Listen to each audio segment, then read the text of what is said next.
এখন সকাল 9টা বাজে। তো মানে ঠাকুরের পুজো টুজো দিয়ে খাওয়া দাওয়া হয়ে গেছে। এখন ছেলে মেয়ে পড়ছে আর ওদেরকে একটু বসে পড়াচ্ছি।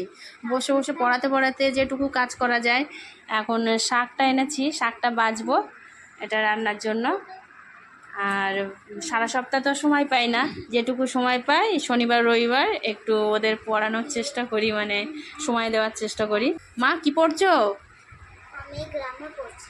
গ্রামার? বাবাই তুমি কি করছো? বায়োলজি বায়োলজি লিখছি। স্যার লিখতে দিয়েছে?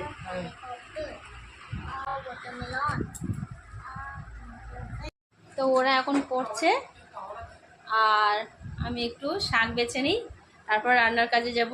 শাক এনেছে, লাল শাকগুলো একটু বেছে নিতে হবে, এখন পোকা আছে শাকগুলোতে, সেজন্য শাকটা বেছে নিই। অনেক